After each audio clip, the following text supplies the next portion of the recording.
Hello viewers, welcome back to our channel. Please like my video, subscribe to my channel. కలశానికి పెట్టిన కొబ్బరికాయ ఏం చేయాలనేది అయితే ఒక డౌట్ అయితే అందరికీ ఉంటుంది. వినాయక చవితికి కానీ లేదా వరలక్ష్మి వ్రతానికి కానీ కలశానికి పెట్టిన కొబ్బరికాయ ఉంటుంది కదా. ఇప్పుడైతే వినాయక చవితికి చాలామంది కలశానికి కొబ్బరికాయ పెడతారు. సరే, మీరు ఎప్పుడు ఈ కలశానికి కొబ్బరికాయ పెట్టుకున్నా ఏం చేయాలనేది ఒక డౌట్ అయితే ఉంటుంది.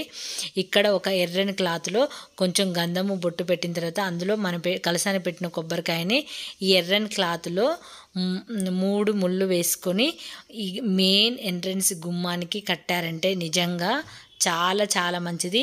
నేను గత 5 years నుంచి ఇదే ఫాలో అవుతున్నాను. ఇది ఇప్పటికిప్పుడు కట్టింది కాదు, నేను 5 years నుంచి కడుతున్నాను.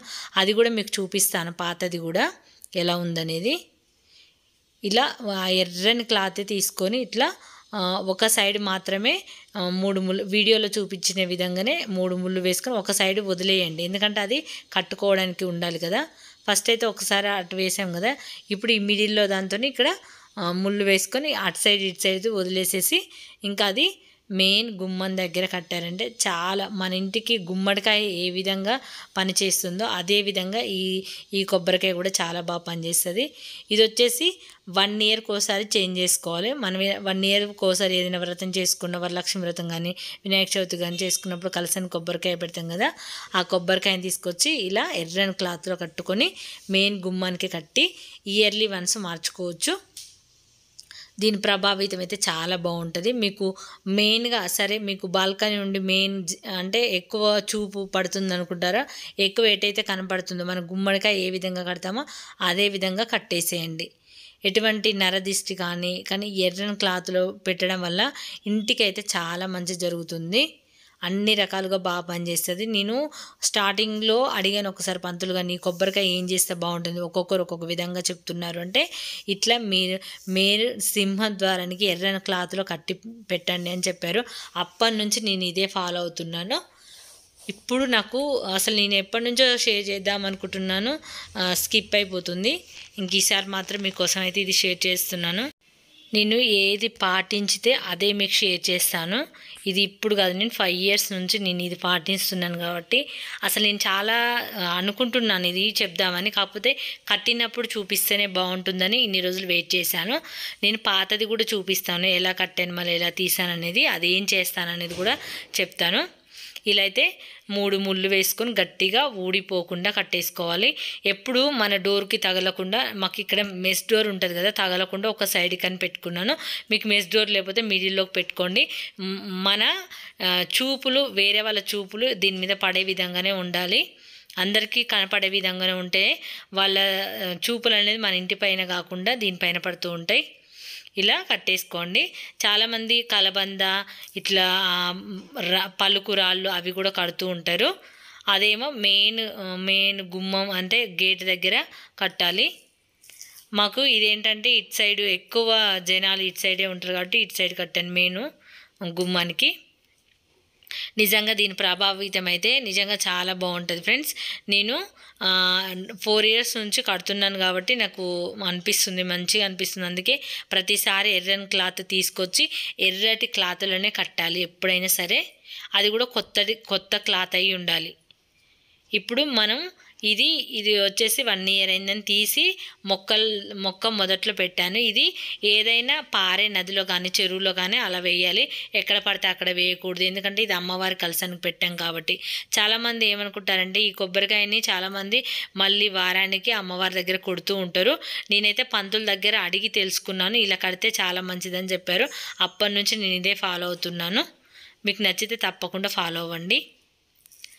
అలాగే నేను పూజ అయిపోయిన నెక్స్ట్ డే కలశం తీసే ముందు ఏం చేశాననేది ఇది వీడియో ఇన్ని రోజులకైతే షేర్ చేస్తున్నాను. పూజ అనంతరం చూడండి, ఈ ఫ్లవర్స్ కూడా అందరికి ఒక డౌట్ అయితే ఉంటుంది.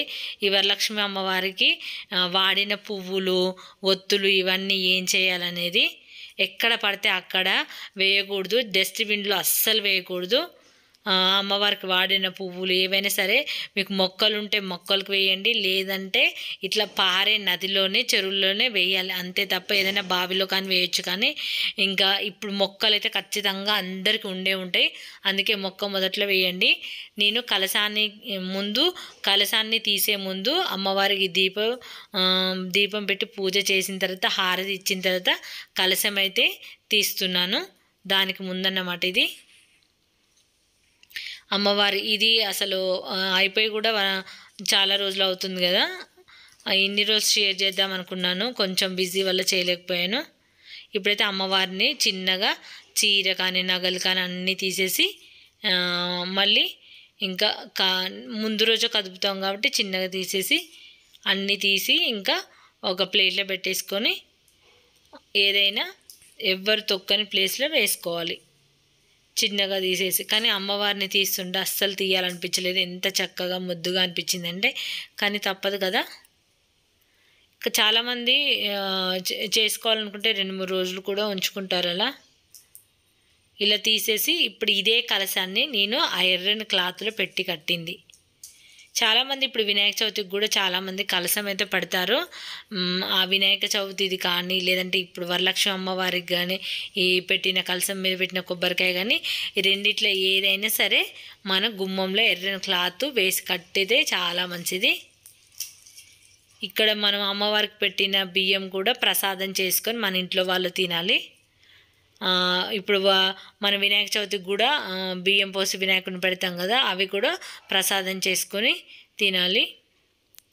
ఈ విధంగా అయితే మొత్తం ఇంకా అమ్మవారిని అంత తీసి కలశం కూడా తీసాను.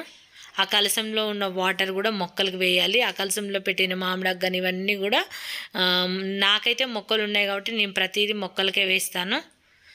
మీకు మొక్కలు లేకపోతే ఏదైనా నది కానీ చెరువు కానీ బావిలో కానీ వేసేయండి. కానీ మనం రోజు వాడే చెత్తలో మాత్రం అస్సలు వేయకూడదు. అలాంటి పొరపాటు తప్పు అయితే అస్సలు చేయకండి మీరు. ఈ కలశంలో ఉన్న నీళ్ళు కూడా మొక్కలకైతే వేయండి.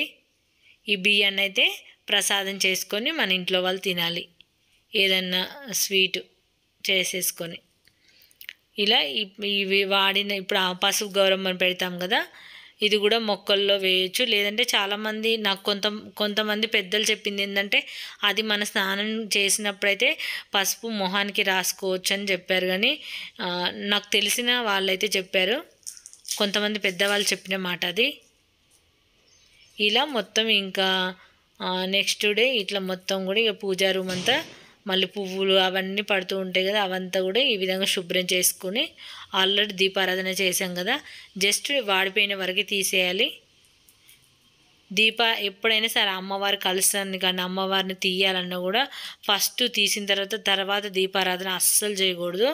ఫస్ట్ అమ్మవారిని దీపం పెట్టి అమ్మవారి హారతి ఇచ్చిన తర్వాతనే అమ్మవారిని తీయాలి. ఈ కొబ్బరికాయనే మీకు ఇప్పుడు చూపించాను కదా కలశంలో పెట్టి, ఇవన్నీ కూడా నేను మొక్కలకైతే వేస్తాను. ఇంకా ఈ అమ్మవారి పసుపు గౌరమ్మ కూడా అంతే, అన్నీ కూడా మొక్కలకే వేస్తాను. ఒక్కలు ఉంటాయి, ఎండు ఖర్జూర అయితే మనం తినొచ్చు, ఆ ఒక్కలు కూడా మొక్కలకే వేసేయండి, లేదంటే పారే నదిలో వేసేయండి. దీని మీదనైతే నిజంగా మన లేడీస్కి చాలామందికి డౌట్లు చాలా ఉంటాయి, కొబ్బరికాయ గురించి కానీ ఆ పసుపు గురించి కానీ లేదంటే ఈ పువ్వుల గురించి కానీ ఇవన్నీ కూడా చాలా డౌట్లు అయితే ఉంటాయి.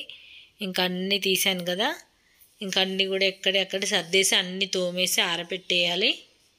ఈ విధంగానైతే కలశంలో ఉన్న కొబ్బరికాయ అయితే నేను ఇలా అయితే కట్టాను. అప్పుడు ఆ రోజు నేను ఇట్లా పక్కకు పెట్టాను, ఇంకా తర్వాత ఈవినింగ్ టైంలో ఏదో ఒక టైంలో వాష్ చేసుకున్నాను అన్నీ. చూసారు కదా ఫ్రెండ్స్, ఆ కొబ్బరికాయ తీసుకొచ్చి ఇట్లా మెయిన్ గుమ్మానికి కట్టాను. చాలా మంచి ఫలితం అయితే ఉంటుంది. నేను చేస్తూ దాని రిజల్ట్ చూసి మీకు చెప్తున్నాను కాబట్టి తప్పకుండా మీరు ట్రై చేయండి. ఈ వీడియో ఎలా అనిపించిందో కామెంట్లో తెలియజేయండి. మీకు నచ్చితే మాత్రం ఖచ్చితంగా మీ ఫ్రెండ్స్కి షేర్ చేయండి. మీ అభిప్రాయాలు మీకు ఎటువంటి ఏమైనా డౌట్స్ ఉన్నా కూడా కామెంట్లో అడగవచ్చు, మీకు ప్రతి ఒక్కరికి రిప్లై అనేది చేస్తాను. ఏదన్నా నేను యూజ్ ఉంటేనే మీకు షేర్ చేస్తాను. ఇది ఫ్రెండ్స్, ఈ వీడియో నచ్చితే తప్పకుండా లైక్ చేయండి ఫ్రెండ్స్. Thanks for watching.